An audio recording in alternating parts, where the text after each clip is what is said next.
My name is Xiao. I'm an engineering manager at Airbnb. Alongside with me is Toby. He's a senior staff engineer at Airbnb. So today we're going to talk about Airbnb's metrics platform, Minerva. Last year, we actually published 3 blog posts about Minerva. But since then, we have made major architectural changes to the platform. So today, this presentation, we're going to be mostly focusing on Minerva 2.0. If you are interested in learning more about Minerva 1, feel free to read our stories in Airbnb Tech blog. All right. So here's the agenda. So to provide some context, I will start with Airbnb's data journey and then reflect on some of the growing pains that we experienced. And then I will cover how we created Minerva to solve those pain points. Toby will talk about the major challenges Minerva 1.0 faced and what we are doing to address those pain points in Minerva 2.0. And of course, we will leave some time in the end for Q&A. Airbnb, like many other startups, Airbnb had a humble start at the beginning of its data journey. In early days, we had only one full-time analyst working on data. And we did not have enough resources to build a proper data warehouse. So his laptop was effectively our data warehouse, right? At that time, queries would run against production databases and sometimes caused trouble that affected the performance and availability of Airbnb.com. On the plus side, data, even with such a limited investment, data still helped us identify many growth opportunities. So as Airbnb gained traction, so we brought in many more data scientists and data engineers. We started building our own data infrastructure and data products. So for example, we built an open source Airflow and also Superset. We created our internal data catalog, data portal service, as well as A/B testing platform to democratize data.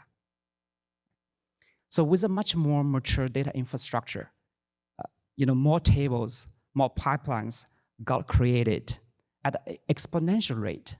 And very soon, growing pains started to manifest. Okay, there was a time when Brian, our CEO, asked a simple question. Which city had the most number of bookings in the previous week? Guess what? 2 teams, data science and finance, came up with different numbers. Why?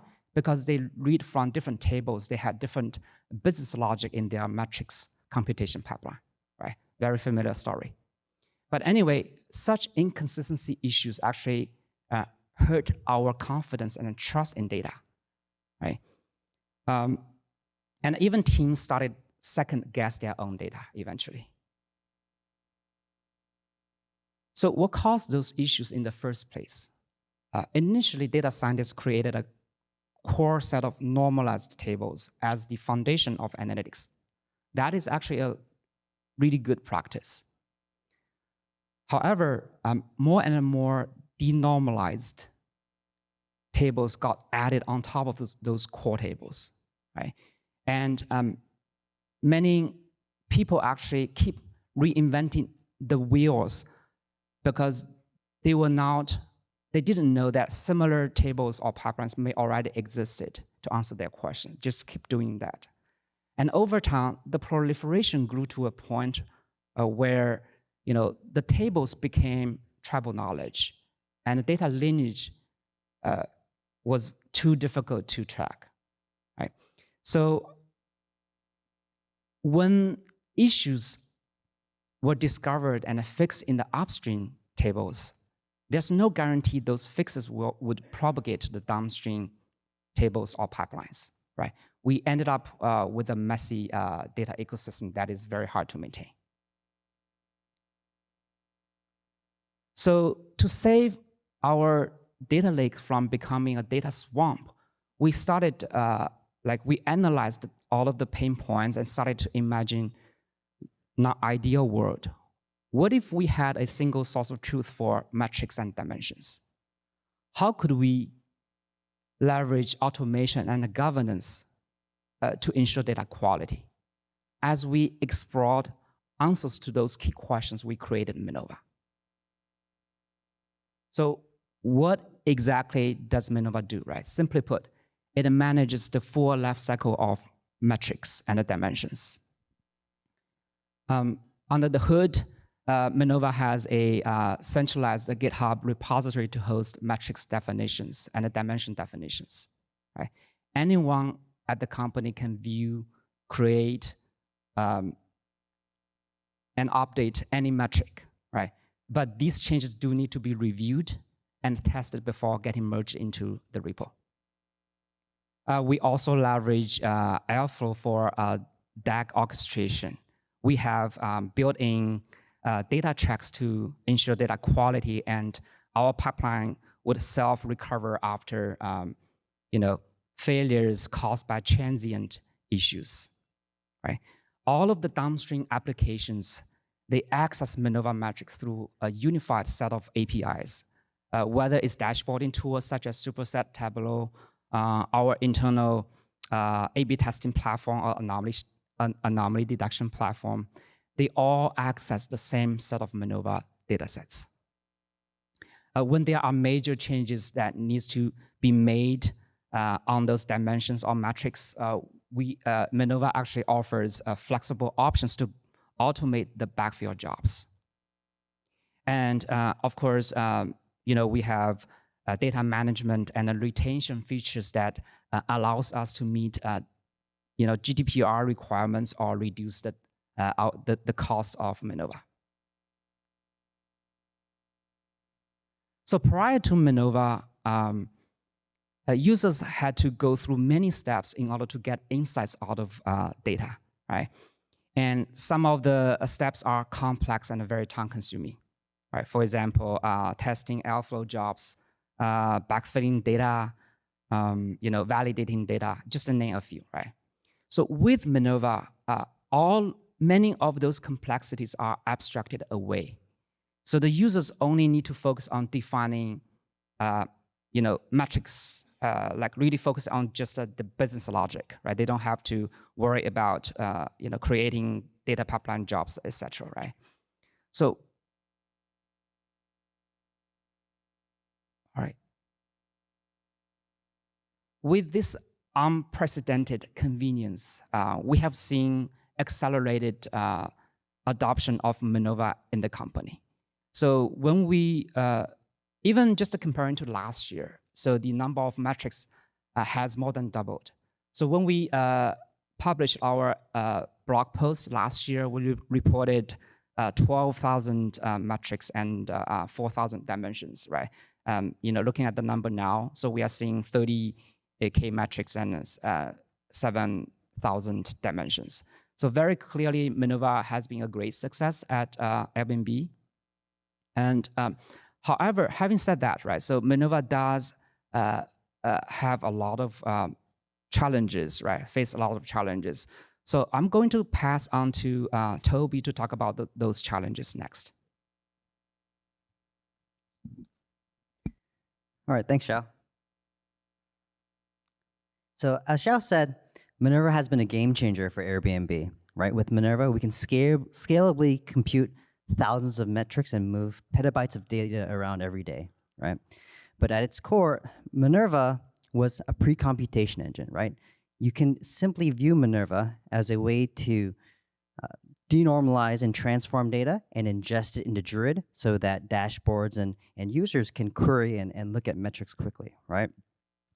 So really quickly looking at this diagram, a dimension source is something like countries or devices, right? Something that you would filter on or segment. And a measure source are things like facts, right? Maybe searches or people who have booked, right? And in order to make sense of that data, Druid needs to be able to get them all together, right? So we denormalize them, basically join together the measure sources with the dimensions so they can easily be ingested into Druid, right? So Minerva does a lot of pre-computation. So when we denormalize metrics in Minerva, a very common view of metrics are things like bookings in France, right? For example, I want to see how many people booked in France. Something that's more complicated might be things like, I want to know how many bookings we had from people who have booked before, or how many bookings we've had for people who have booked in a listing with more than 4 bedrooms, right? So they can be pretty complex. So Minerva does a really good job of understanding which dimensions need to be joined to each measure, and then automating that kind of query and automating the Airflow DAGs to orchestrate materializing all these tables so that they can be ingested into Druid. One of the reasons why we needed to denormalize everything is because Druid doesn't have the best join support, right? It can only support broadcast joins, so meaning the right-hand side or the dimensions need to fit in memory. So if a dimension doesn't fit in memory, then Druid wouldn't be able to join. And so in that sense, we always denormalize in current Minerva 1.0. Additionally, Airbnb has taken advantage of Druid's rollup features, right? So rolling up or cubing or pre-aggregation is basically for every dimension that you care about. For example, if you care about which country someone booked in and on which device, and perhaps on how many bedrooms, Druid, using the rollup features, would automatically, for every combination of those, kind of pre-compute those metrics. Now, this is quite fast at query time because kind of everything's already done. But one of the challenges here is that everything is, if you have a lot of dimensions or something that's high cardinality, it's kind of exponential in computation costs, right? So it can be very expensive. So what are the challenges with these kind of pre-computation, denormalization, and cubing or rolling up, right? Well, first of all, pre-computation is very inflexible, right? When you are doing some kind of analysis, you have to know ahead of time, if you want to filter something, what you're filtering on, or if you're looking at something, it has to be pre-computed, right? So, and we all know that a lot of times analysis is very exploratory, and so you might not always know what you're looking at ahead of time. And so if something isn't already pre-computed or already part of Minerva, you have to add it to the system, and you might have to wait a couple hours or even a couple of days for everything to be backfilled and consistent, right? Because one of Minerva's core tenets is to be consistent so that people are getting the right numbers, right? And so waiting for a backfill takes both money and time. And so sometimes people are in a crunch, right? And instead of waiting for the backfill, they might get frustrated. And so they might write the query from scratch, right? Effectively bypassing the source of truth. Why wait for a couple hours or a couple days when I can kind of just write my own query, which may or may not be correct, right? And so we really want to avoid that. Another part about pre-computation is that it's very expensive, right? Because what ends up happening is because you don't know what you want, you kind of ask for everything ahead of time, just in case you might need it in the future. But what ends up happening is 99% of the pre-computed data doesn't really get used, right? And so what ended up happening in Minerva is that there are many, many variants of the same metrics, right? We have bookings in China, bookings in France, bookings with 3 rooms, bookings with 4 rooms, etc., right? Because just in case you need to know that specific cut, you need to kind of predefine it. Additionally, with denormalization, because it's exponential in cost, you can't just put all of your dimensions into one table and then roll them all up, right? You need to have subsets of your denormalized tables so that Druid can sustainably pre-compute everything together, right? And so you might have a denormalized measure source with country and device, and then I might have one with country and the number of rooms, right? There's a lot of duplication there, which is very wasteful. And so, as you know, it's a lot easier for people to add things than to remove them. So over time, Minerva continues to grow. More metrics and more dimensions get added. And even though we have governance rules and cleaning up of data of unused metrics, the growth of metrics increases, which means our cost and maintenance also increase.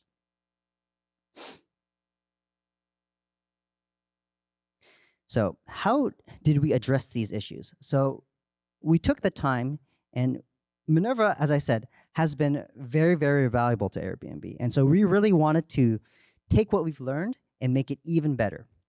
And so with Minerva 2.0, it was really a ground-up design from now that we know kind of how people use Minerva and what they need and what the challenges are, how can we design it in a way such that it's going to be much better for everybody, right? And so we really focused on giving users flexibility without sacrificing performance.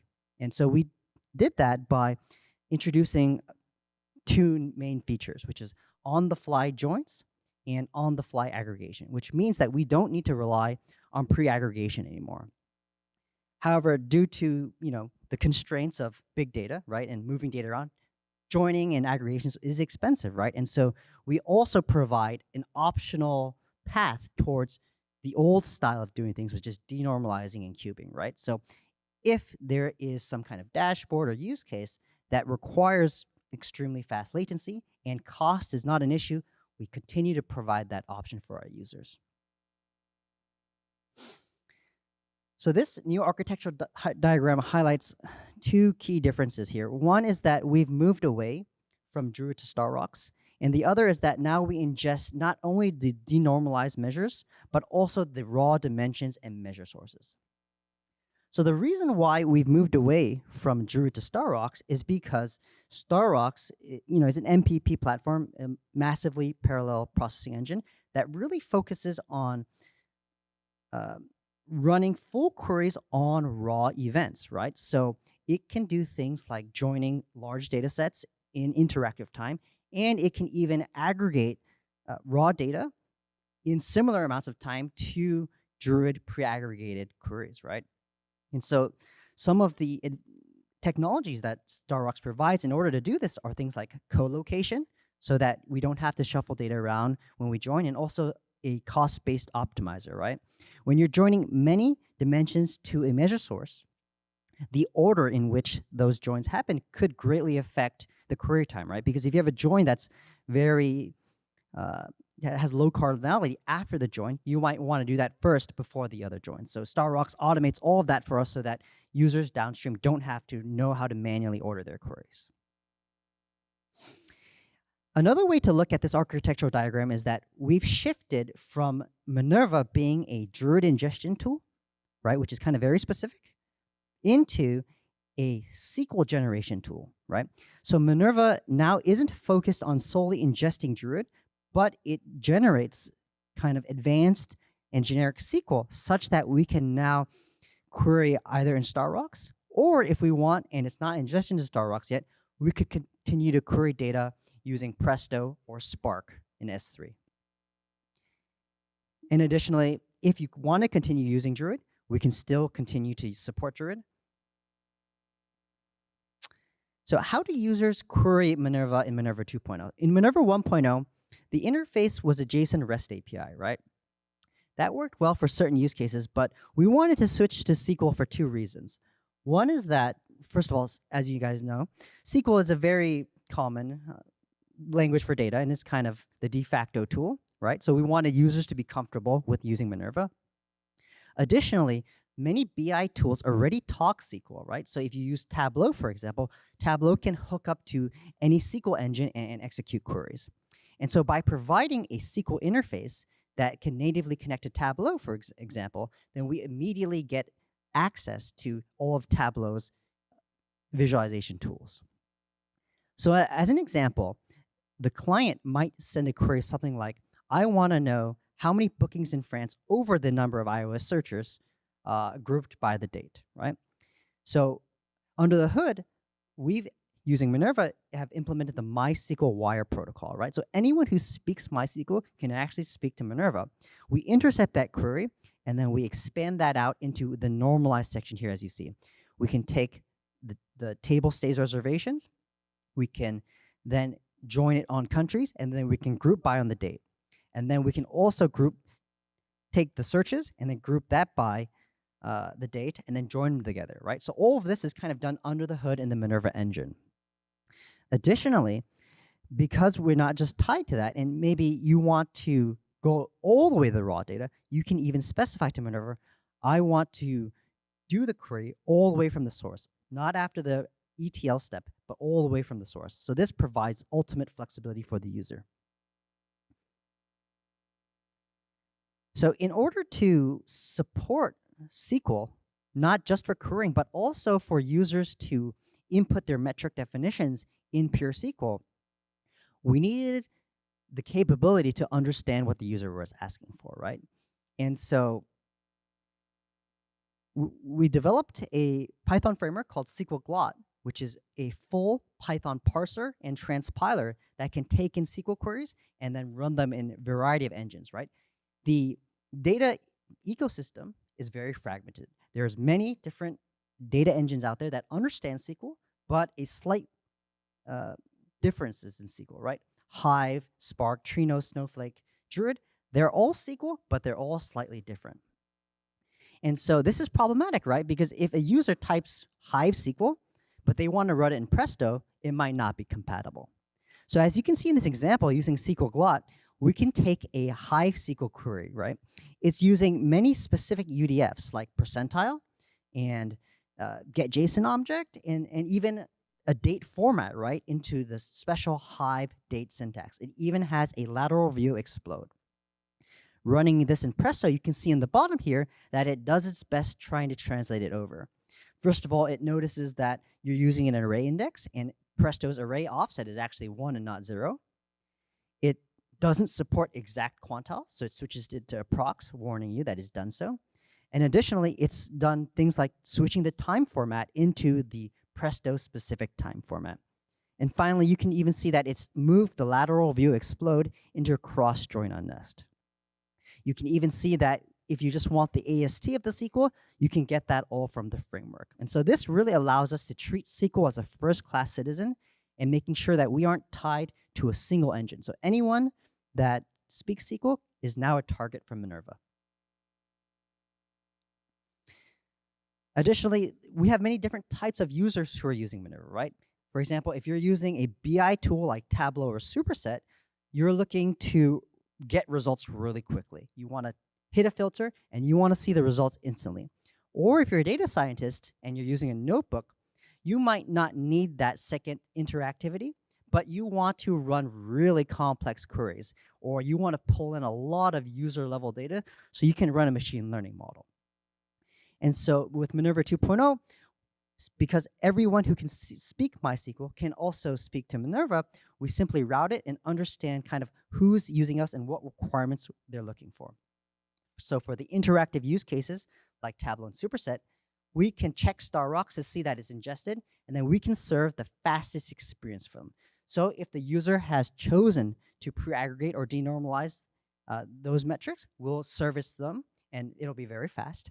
And if not, we might do a on-the-fly join. For data scientists, we'll detect that they don't want aggregated data, right? They might want all the users or visitors for a particular analysis. And then so we'll route that to either Spark or Presto so that we can return their data in a robust manner, right? So we have a query router now that can abstract the queries to the right engine depending on their use case.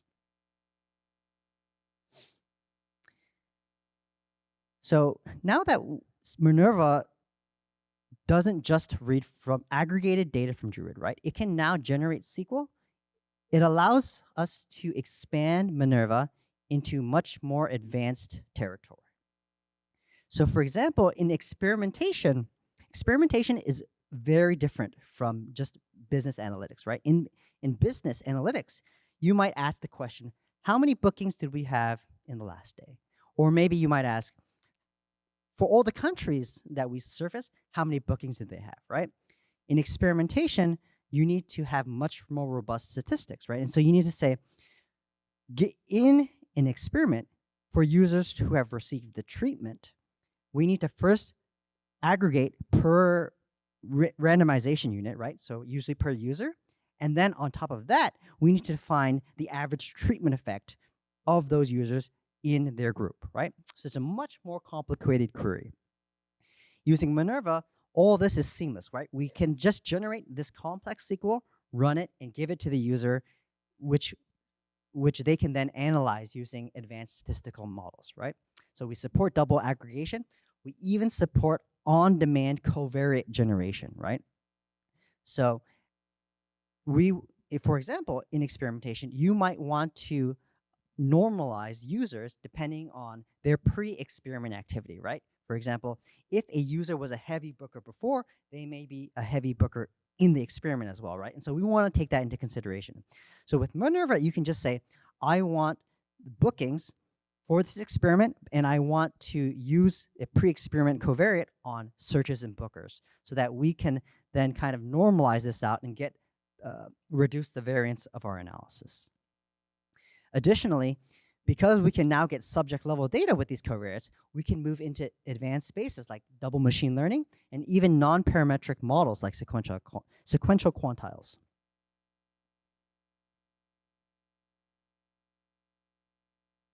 One more exciting space that we've taken Minerva to recently is in the real-time metrics space. So at Airbnb, we deploy often, and we want to make sure that we're always delivering the best experience to our users. We don't want to have any crashes, and we don't want to make the experience worse for anybody, right?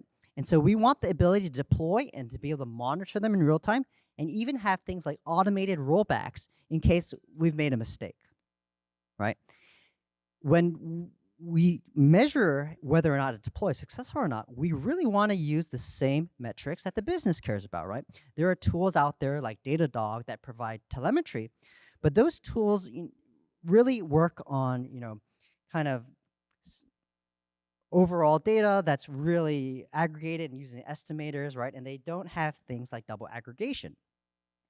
So many of our metrics can be very skewed, right? If you have a power user or, for example, a bot, and they are searching all the time or crawling, they could really skew metrics if you don't take them into account. And so with the ability to do something like subject level aggregation, or instead of asking, for example, how many crashes did we have overall, or how many users did we have with a crash, right? It's a very different question, and it gives us much more stability in our detection, right? And so with Minerva 2.0, we've integrated it into a near real-time metrics pipeline where we can take real-time data from Kafka, stream that into Flink to extract that into kind of a measure source. And then using DuckDB, we pull that in, we run the exact same business logic computing our metrics, and then use our causal models to understand if there was a shift or not, giving us confidence in our deploys. And so here's a kind of a spreadsheet of the differences between 2.0 and 1.0. But the main thing to note is that now 2.0 really has moved us away from just an ingestion tool and into a SQL generator, right? We treat SQL as a first-class citizen. We can understand it, we can parse it, we can transpile it, and we can do a lot more things with it now, right? And so Minerva 2.0 has given us flexibility without sacrificing performance.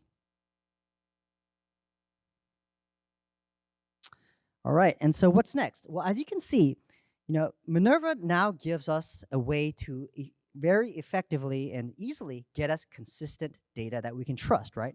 And so based on that, now using Minerva, we can build a lot of different tooling that leverages it. For example, building and enabling anomaly detection on the metrics that we're computing every day is trivial, right?